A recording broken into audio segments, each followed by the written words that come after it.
La réalité de notre propre mort anéantit toutes les valeurs pourries, fragiles et superficielles de la vie. Alors que la plupart des gens passent leur journée à courir après $1 de plus ou un peu plus de célébrité et d'attention, ou encore un peu plus de certitude d'avoir raison et d'être toujours aimé, la mort nous confronte tous à une question bien plus douloureuse et importante. Quel est ton héritage?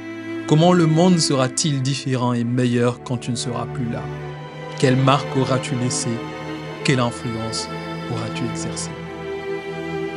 C'est sans doute la seule question réellement importante de notre vie. Pourtant, nous évitons d'y penser. Premièrement, parce que c'est difficile. Et deuxièmement, parce que c'est effrayant. Parce que nous n'avons absolument aucune idée de ce que nous faisons. Et quand nous évitons cette question, nous laissons des valeurs triviales et haineuses prendre le contrôle de notre esprit, dirigeant ainsi nos désirs et nos ambitions. Sans reconnaître le regard omniprésent de la mort, le superficiel semblera important et l'important paraîtra superficiel. La mort est la seule chose dont nous pouvons être certains. À ce titre, elle doit être la boussole qui oriente toutes nos autres valeurs et décisions. C'est la réponse exacte à toutes les questions que nous devrions nous poser, mais que nous ne posons jamais.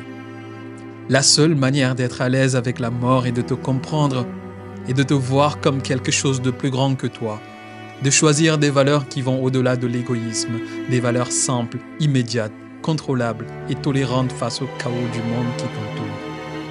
C'est la racine fondamentale de tout bonheur.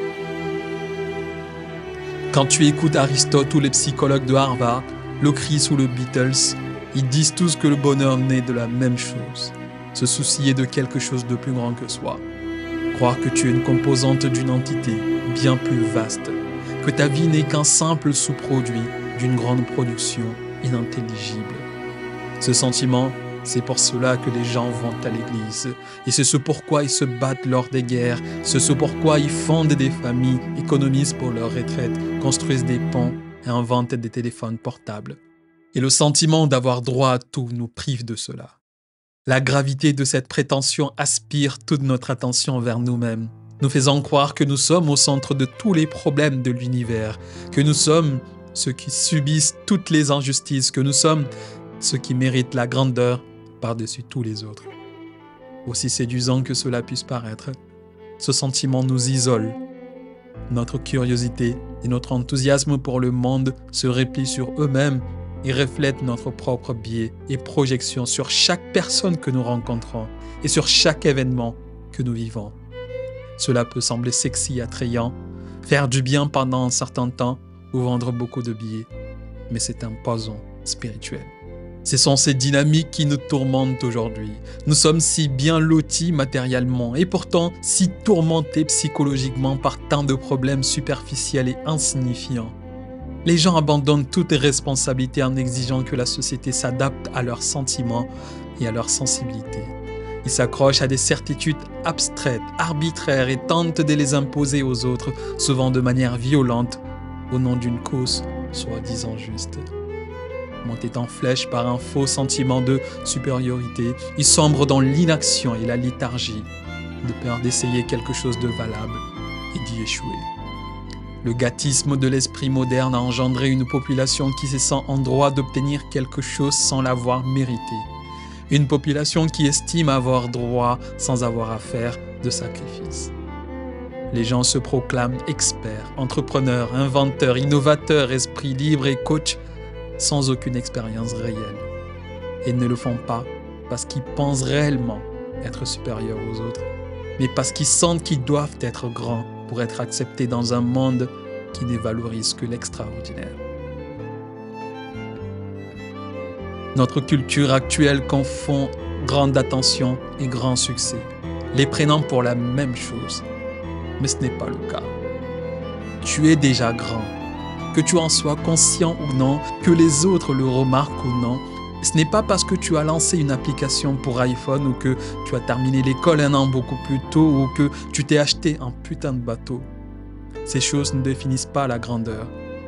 Tu es déjà grand parce qu'en dépit d'une confusion sans fin et de l'inéluctabilité de la mort, tu continues à choisir ce qui mérite ton attention et ce qui n'en mérite pas. Ce simple fait, ce choix de tes propres valeurs dans la vie te rend déjà beau, te rend déjà couronné des succès et te rend déjà aimé. Même si tu n'en es pas conscient, même si tu dors dans un caniveau et que tu manges à peine, toi aussi tu vas mourir. Et c'est parce que tu as eu la chance de vivre. Tu ne le ressens peut-être pas, mais va te tenir sur une falaise un de ces jours et peut-être que tu le sentiras. Charles Bukowski a écrit un jour « Nous allons tous mourir, nous tous. Quel cirque !» Cela devrait suffire à nous faire aimer les uns les autres, mais ce n'est pas le cas. Nous sommes terrorisés et écrasés par les trivialités de la vie, nous sommes dévorés par le néant. En repensant à cette nuit, près de ce lac, quand j'ai vu le corps de mon ami Josh être remonté du lac par les ambulanciers, je me souviens d'avoir fixé la nuit noire du Texas et regardé mon ego se dissoudre lentement dans l'obscurité. La mort de Josh m'a appris bien plus que je ne l'avais d'abord imaginé.